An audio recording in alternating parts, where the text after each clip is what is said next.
Handa umano si Vice President Sara Duterte kahit hindi bigyan ng budget ang kanyang opisina. Kasunod yan ang hindi niya pagsipot sa pinakahuling deliberasyon ng Kamara para sa OVP budget na ipinaliwanag niya sa isang video release. Nakatutok si Sandra Aguinaldo.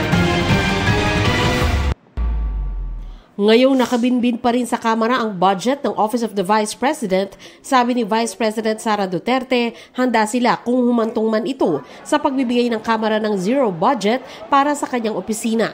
Matatandang hindi dumalo si Vice President Duterte sa deliberasyon ng OVP budget kahapon matapos makasagutan ang mga kongresista sa huling pagdinig ukol dito. Narinig din namin na merong defunding, posibleng piso lang ang ibigay na budget sa Office of the Vice President. Handa kami, handa ako sa Office of the Vice President na magtrabaho kahit walang budget. Maliit lang yung operations namin, kaya kayang-kaya namin na magtrabaho kahit walang budget.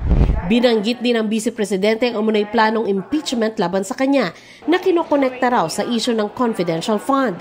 Sinabi rin niyang may sabwatan si House Speaker Martin Romualdez at ang Makabayan Bloc para atakihin siya kaugnay nito. Dahil sa kagustuhan ni Martin Romualdez na hindi siya atakihin at dahil sa gusto niyang suportahan ang Makabayan at ang NPA, nakinig siya. At ang ginawa niya,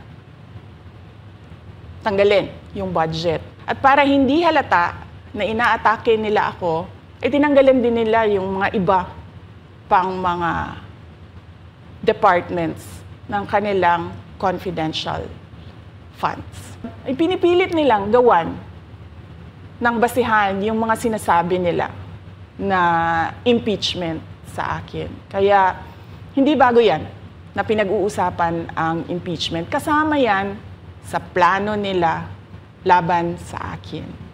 2024 nang tanggalin ng mga mambabatas ang confidential funds ng Office of the Vice President matapos maungkat ang umunay paggamit dito ng OVP noong 2022 sa loob lamang ng 11 araw. Pero gate ng bise, walang irregularidad sa paggamit ng confidential fund.